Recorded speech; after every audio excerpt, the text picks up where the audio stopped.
Hey guys, आज की video में हम गेम ऑफ थ्रोन सीजन 1 के फर्स्ट सीजन के बारे में बात करेंगे। सो वीडियो को पूरा देख के चैनल को सब्सक्राइब भी जरूर कर देना। और हाँ, अगर आपको इस सीरीज के आगे के भी एपिसोड्स चाहिए तो कमेंट में जरूर बताना। चलिए अब आज के वीडियो को स्टार्ट करते हैं। तो एपिसोड की शुरुआत में 7 किंगडम्स की दीवार से 3 सैनिकों को वाइल्डिंग्स लोगों के बारे में पता लगाने के लिए बर्फ के जंगल में भेजते हैं। तो वो सैनिक जंगल में जाके वाइल्डिंग्स लोगों को देखने लगते हैं, लेकिन वहाँ के एक सैनिक को वाइल्डिंग्स लोगों की सिर्फ लाशें दिखती है और उन्हें बहुत बुरी तरीके से मारा होता है। तो वो नजारा देख के सैनिक की फटने लगती है, जिससे वो भागते हुए अपने दोस्तों के पास आता है और उन्हें वाइल्डिंग्स के बारे में बताने लगता है, जिससे दूसरा सैनिक वापस वॉल में चलने को बोलता है। लेकिन तीसरा सैनिक एटीट्यूड दिखा कि वो सब आपस में लड़े होंगे, अगर हम सच्चाई का पता लगाए भी ना गए तो हमें भगोड़े समझेंगे, ऐसा वैसा बोलता है। और उन्हें वहाँ पे क्या हुआ था उसके बारे में जानने के लिए लाशों के पास ले जाता है, लेकिन वहाँ पे कोई भी लाशें नहीं दिखती। तो तीनों सैनिक उन्हें ढूंढने लगते हैं। तभी वहाँ पे एक राक्षस आता है और तीसरे सैनिक को मार देता है। साथ में पहले सैनिक को एक मरी हुई लड़की जिंदा दिखती है, तो वो दोनों भागने लगते हैं। तभी राक्षस दूसरे सैनिक को पकड़ के उसका गला काटता है और पहले सैनिक के सामने फेंकता है, तो उसकी पूरी तरीके से फटने लगती है। वैसे ही हमें सीरीज का नाम दिखाया जाता है।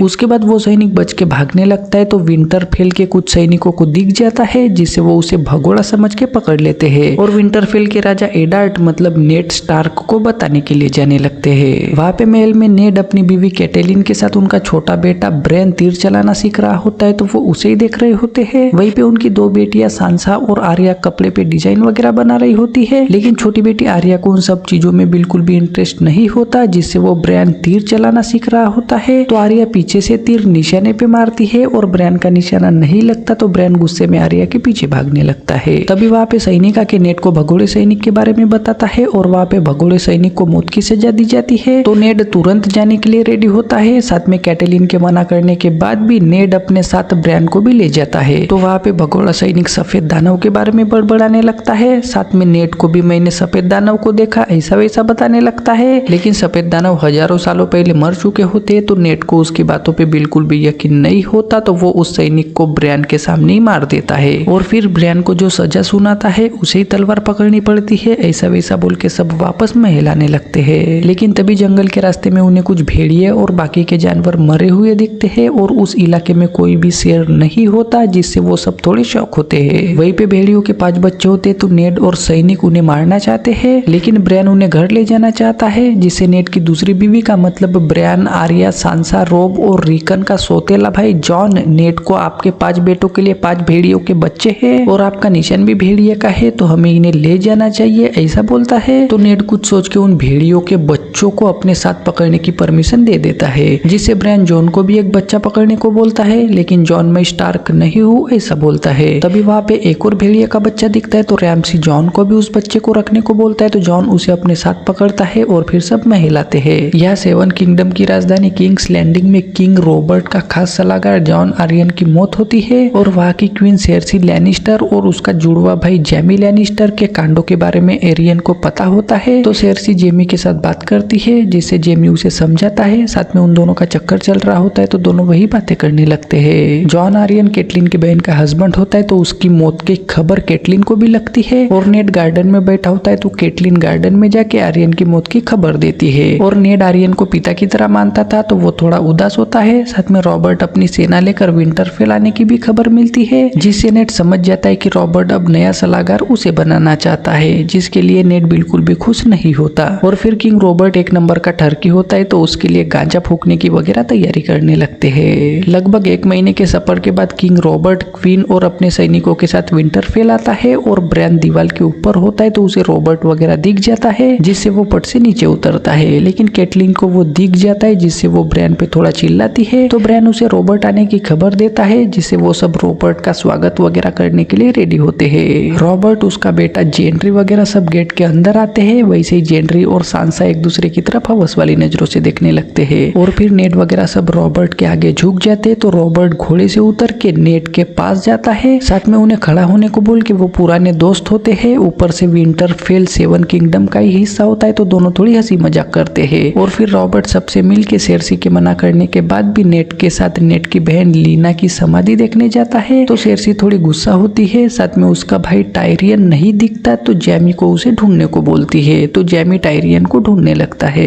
टायरियन बौना होता है, साथ में वो एक नंबर का नशेड़ी और हवस का पुजारी होता है तो वो मस्त एक लोंडी के साथ अपने छोटे से चेतन की प्यास बुझा रहा होता है। तभी वहाँ पे जैमी आता है और उसके साथ थोड़ी बात करके रात को स्टार्क ने पार्टी रखी है तो वहाँ पे टाइम पे आ जाना ऐसा बोलता है और 3-4 लोंडिया उसे देखे वहाँ से चला जाता है। रॉबर्ट और नेड लीना की समाधि की तरफ जाते जाते दोनों थोड़ी आर्यन की मौत के बारे में बात करने लगते हैं। तभी रॉबर्ट एड को मुझे किंग्स लैंडिंग में तुम्हारी जरूरत है ऐसा बोल के उसे सलाहकार बनाता है, लेकिन नेड मना करने लगता है। तो रॉबर्ट उसे तुमने मुझे थ्रोन पाने के लिए हेल्प की और अब उसे संभालने के लिए भी मुझे तुम्हारी जरूरत है। मैं तुम्हारी बहन लीना से प्यार करता था और अगर वो जिंदा होती तो हम दोनों रिश्तेदार होते, लेकिन अभी भी टाइम है। मेरा एक बेटा है और तुम्हारी एक बेटी है तो हम रिश्तेदार बन सकते हैं ऐसा बोलता है और लीना की समाधि के पास जाता है। वहाँ पे लीना की मूर्ति देखते देखते दोनों इमोशनल होके उसी के बारे में बात करने लगते हैं। तो नेड रॉबर्ट को समझा के टारगेरियन मारे जा चुके हैं ऐसा बोलता है, लेकिन रॉबर्ट अभी भी कुछ टारगेरियन जिंदा है ऐसा बताता है। वैसे ही समुद्र के उस पार पेंटोस का सीन दिखाई जाता है। वहाँ पे बाथरूम में डेनेरिस टारगेरियन उदास होती है। तभी उसके पास उसका भाई विसेरिस आता है और वो लगभग 1 सालों से इलेरियो के महल में रह रहे होते हैं। तो उसके बारे में डेनेरिस अपने भाई से पूछती है, जिससे विसेरिस उसे इलेरियो पागल नहीं है, उसे पता है कि जब मुझे मेरा थ्रोन वापस मिलेगा तब मैं अपने दोस्तों का साथ नहीं छोड़ूंगा ऐसा बोलता है। और डेनेरिस को आज डोथरा की खाल ड्रोगो देखने के लिए आने वाला होता है। तो विसेरिस अपनी बहन के गुब्बारे आजाद करके मैं चाहता हूँ कि आज तुम सबसे सुंदर लगो ऐसा बोलता है और चला जाता है। तो डेनेरिस उदास होकर गर्मा गर्म पानी में ही नहाने जाती है। उसके बाद डेनेरिस रेडी वगैरह होके इलेरियो और विसेरिस के साथ खाल ड्रोगो का वेट करने लगती है। तभी थोड़ी देर में ड्रोगो अपने लोंडो के साथ इलेरियो के महल में आता है। तो इलेरियो उसका स्वागत वगैरह करके डेनेरिस और विसेरिस के बारे में बताने लगता है। तभी विसेरिस डेनेरिस को डोथरा की चोटी बढ़ाते हैं और जब लड़ाई में हारते हैं तो उनकी चोटी काट देते हैं, लेकिन खाल ड्रोगो की चोटी देखो कितनी लंबी है, वो आज तक एक भी लड़ाई नहीं हारा है ऐसा वैसा बताता है। तभी इलेरियो डेनेरिस को आगे बुलाता है। तो डेनेरिस थोड़ी डरते हुए खाल ड्रोगो के पास जाती है, जिससे ड्रोगो डेनेरिस को देखता है और कुछ सोच के बिना कुछ बोले वहां से चला जाता है। तो विसेरिस शॉक होके इलेरियो से वो क्यों चला गया उसके बारे में पूछने लगता है, जिससे इलेरियो उसे शांत करा के ड्रोगो जल्द ही अपना फैसला बता देगा ऐसा बोलता है। और विसेरिस थोड़ा उदास होता है। तो इलेरियो उसे थोड़ा समझा के तुम्हें तुम्हारा थ्रोन वापस जरूर मिलेगा ऐसा वैसा बोलने लगता है, लेकिन विसेरिस उसके साथ सिर्फ डेनेरिस और ड्रोगो की शादी के बारे में बात करता है, क्योंकि वो सिर्फ सेना के लिए डेनेरिस की शादी ड्रोगो के साथ करवा रहा होता है। लेकिन डेनेरिस को ड्रोगो पसंद नहीं होता, जिससे वो उसके साथ शादी करने के लिए मना करने लगती है। तो विसेरिस उसे समझा के अगर जरूरत पड़े तो मैं तुम्हें ड्रोगो के पूरे कबीले को खुदवाने का खुला ऑफर दूंगा ऐसा बोलता है और चला जाता है। तो डेनेरिस थोड़ी उदास होती है। केटलिन सांसा को रेडी कर रही होती है। तो सांसा अपनी मम्मी को मुझे प्रिंस जेंड्री से शादी करनी है, वो मुझे पसंद तो करेगा ना, मुझे रानी बनना है और यही मेरा सपना है ऐसा वैसा बोलने लगती है और अपने पप्पा को मतलब नेड को मनाने को बोलती है, जिससे उसकी बढ़ती प्यास देख के केटलिन थोड़ी टेंशन में दिखाई देती है। और फिर पार्टी शुरू होती है। तो उसमें रॉबर्ट मस्त सबको पैक पिला के मस्त मजे करने लगता है। वही बाहर जॉन पुतले के साथ तलवार की प्रैक्टिस कर रहा होता है। तभी वहाँ पे उसका अंकल मतलब एड का भाई बेंजन आता है। तो उसे देख के वो बहुत खुश होता है और दोनों थोड़ी बातें करके जॉन भी उसके साथ वॉल में आना चाहता है। तो बेंजन उसे समझा के हमारा कोई परिवार नहीं है, आगे चल के तुम्हें सब समझ जाएगा ऐसा वैसा बोलता है और नेड से मिलने जाता है। तो जॉन थोड़ा उदास होता है। तभी वहाँ पे टीरियन आता है और जॉन स्टार्क का सौतेला बेटा होता है। तो उसे हरामी वगैरह बोल के थोड़ा मजाक उड़ाता है, जिससे जॉन चिढ़ने लगता है। तो टायरियन उसे तुम कुछ भी कर लो सब लोग तुम्हें हरामी ही बोलेंगे, इससे अच्छा तुम अपनी कमजोरी को एक्सेप्ट करके इसे अपना कवच बना लो, उसके बाद कभी तकलीफ नहीं होगी ऐसा बोलता है। तो जॉन उसे एक हरामी होना कैसा लगता है तुम्हें क्या पता होगा ऐसा बोलता है, जिससे टीरियन उसे हर बोना बेटा उसके बाप के लिए हरामी ही होता है ऐसा बोलता है और चला जाता है। पार्टी में नेड थोड़ा उदासी होता है। तभी उसके पास बेंजन आता है। तो नेड उसे भगोड़े सैनिक के बारे में पूछने लगता है, जिससे बेंजन उसे वो बहुत बहादुर सैनिक था और उसके दोस्त अब भी गायब ही है ऐसा बताता है। लेकिन उसने सफेद दानव की बात की थी तो दोनों को बिल्कुल भी यकीन नहीं होता और शायद कुछ एक्सीडेंट वगैरह होगा ऐसा ही सोच के ऐसी वैसी बातें करने लगते हैं। वहीं पे केटलिन सेर्सी के साथ थोड़ी बात करने लगती है। तभी उनके पास सांसा आती है। तो सेर्सी उसके साथ बात वगैरह करके उसकी खूबसूरती की तारीफ करती है। तो सांसा खुश होकर चली जाती है और जेंड्री और सांसा एक दूसरे के ऊपर लाइन मारने लगते हैं, जिससे सेर्सी और केटलिन अब समधी बनने वाली होती है। तो दोनों उसी के बारे में थोड़ी बातें करती है और सेर्सी भी रिश्ते से खुश दिखती है तो कैटलिन थोड़ी उदास दिखाई देती है। वहीं पे जैमी को पता चलता है कि अब किंग का सलाहकार नेड बनने वाला है तो वो उसके साथ फाइट की बात करता है, जिससे नेड भी उसे मुंह तोड़ जवाब देता है। तभी पार्टी में ही आर्या सेर्सी के ऊपर खाना फेंक के उसका ड्रेस खराब करती है तो रॉब आर्या को लेकर चला जाता है और फिर पार्टी खत्म होती है तो नेड और कैटलिन सोते सोते प्यार भरी बातें करने लगते हैं। तभी उनके बेडरूम में लुविन कैटलिन की बहन लिसा का लेटर लेकर आता है तो कैटलिन लेटर पढ़ती है और लेटर पढ़ते ही शॉक होकर उसे जला देती है तो नेड शॉक होकर पूछने लगता है, जिससे कैटलिन लेटर में लिसा राजधानी से भाग के इरी में चली गई है, जॉन आर्यन की हत्या लैनिस्टर ने की है, राजा की जान को खतरा है, ऐसा था ऐसा बताती है तो नेड भी शॉक होने लगता है। लेकिन लिसा ने इतनी जोखिम उठा के खबर भेजी होती है तो उन्हें उस पर यकीन करना पड़ता है, जिससे लुविन उन्हें अगर खबर सच्ची है तो अब नेड को ही रॉबर्ट की रक्षा करनी पड़ेगी ऐसा बोलता है तो नेड भी सोच में पड़ता है।